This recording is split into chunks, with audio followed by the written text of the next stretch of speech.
Good morning दोस्तों, कैसे आप लोग। आई होप आप लोग बहुत अच्छे होंगे और आपकी तैयारी बहुत अच्छे से चल रही होगी।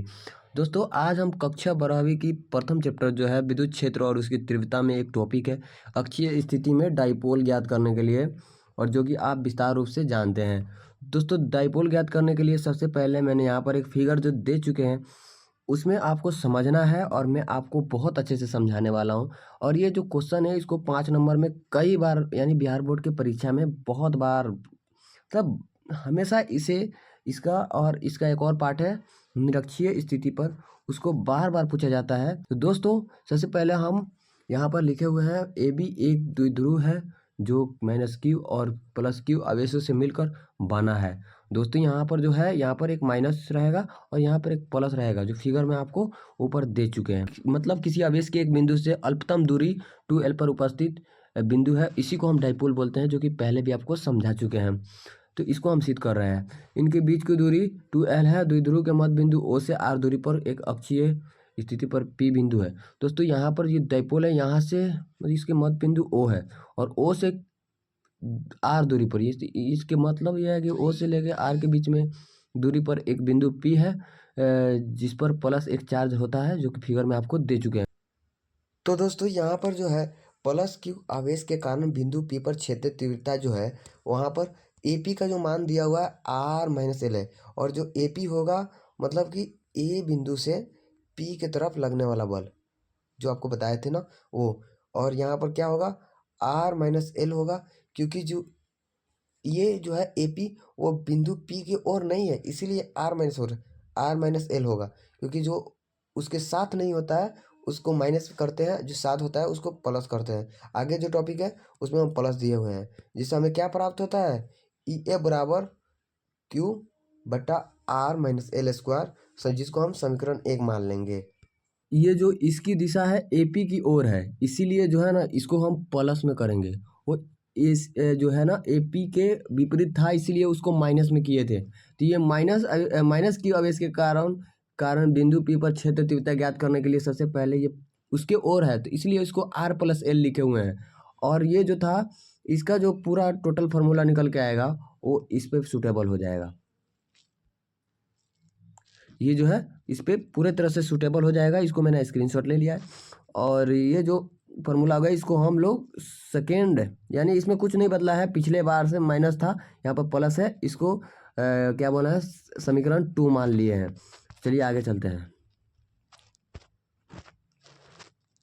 क्योंकि इसकी दिशा PV की ओर है, मैंने प्लस क्यों माना माइनस क्यों माना, क्योंकि उसके विपरीत था इसलिए उसको -L- लिखे थे, और ये प्लस में है इसीलिए इसको हम L+ लिखे हैं। और है साथ में जो होता है उसको प्लस में लिखते हैं, ये हमेशा से हम लोग पढ़ते आ रहे हैं। ठीक है, अब हम लोग क्या करेंगे, हमको करना क्या है, बिंदु P पर परमाणु क्षेत्र तीव्रता यानी E जो है वो बराबर होता है EA + EB। सबको जानता है, अगर किसी सामान को, अगर एक लकड़ी है इसको 2 भाग में तोड़ देंगे A, B और C, तो अगर OA इसका नाम है तो OA बराबर AB प्लस BC भी लिख सकते हैं। तो यहीं पर वही काम हुआ है जो पहले आपको बताया थे, EA बराबर EA - EB। और इसके बाद दोनों जो समीकरण यहाँ पर दिए हुए हैं इसको मैंने रख दिया। वो पहले वाला जो समीकरण 1 था और दूसरा वाला जो समीकरण 2 था, ये दोनों माइनस वाला और प्लस वाला को दोनों में यहाँ पर रख के घटा दिए हैं। और उसके बाद देखिए क्या होता है। दोस्तों यहाँ पर मैंने क्वेश्चन को हल किया, जो कि आपको देख ही रहे होंगे। यहाँ पर सब में कॉमन है क्या है, Q और 4πε0। दरअसल ये सब में कॉमन है, इसलिए इसको कोष्ठ से बाहर निकाल दिया मैंने। और उसके बाद मैंने यहाँ पर कुछ हल किया है, फिर यहाँ पर कोष्ठ से बाहर जो है उसको लिख दिया है, और यहाँ पर A+B का होल स्क्वायर और A - B का होल स्क्वायर। खैर यहाँ पर तो जो है A - B का होल स्क्वायर होगा ही होगा। अब यहाँ पर जो है सभी काम करने के बाद वो सभी को कटाएंगे तो हमें ये प्राप्त होगा। दोस्तों ये प्राप्त होगा जिसको हम लोग आसान भाषा में लिख सकते हैं E को E और Q 1/π। यहाँ पर जो Q है वो दोनों यहाँ पर इसको 2 बार में लिख के उसको गुना कर देंगे, क्योंकि यहाँ पर जो ये मान है 2 × 2 QL। दरअसल ये इसलिए लिखा गया है क्योंकि 2 × QL जो होता है उसको हम P मानते हैं। ये पहले हम लोग सिद्ध कर चुके हैं। P यानी 2 × 2Q को हम लोग P मानते हैं और QL रहेगा तो 2P मानते हैं। और इसीलिए मैंने पहले इसको तोड़ लिया ताकि इसके जगह पर हम P को रिप्लेस कर सकें। देखिए दोस्तों, यहाँ पर सेम टू जो हम बोले हैं वही बात लिखा हुआ है। P बराबर 2QL होता है, जो कि वहाँ पर उसके जगह पर 2P हमारा रिप्लेस हो जाएगा यहाँ पे, और 2P रिप्लेस होने के कारण हमें ये चीज़ प्राप्त होगा। और उसके बाद हमारे साथ ये होगा कि हमारे पास जो है यहाँ पर L जो है, जो आपको नीचे दिख रहा होगा L, इस L को हम लोग, ये इतना छोटा होता है कि इसको हम गिन नहीं सकते, यानी काउंट नहीं कर सकते। इसीलिए इसको जो है हम R में ही मान लेते हैं। माने ये जो R है, इसी को, इसके ये जो L है, इसको हम R में मिला देंगे और उसके बाद जो हल आएगा वही आपके रियल आंसर होगा, जो कि आगे आप लोग पढ़ेंगे। दोस्तों, मेरे कहने के मुताबिक यहाँ पर विशेष स्थिति है, यहाँ द्विध्रुव बहुत छोटा है।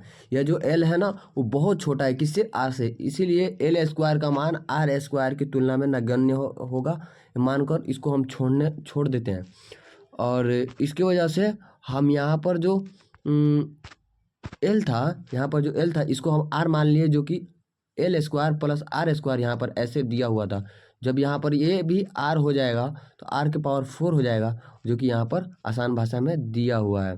दोस्तों, जब यहाँ पर R हो जाएगा तो यहाँ पर 4R है, यहाँ पर 1R है, तो R से 1R काट देंगे तो यहाँ पर R³ बढ़ जाएगा, जो कि यहाँ पर आपको बताया गया है।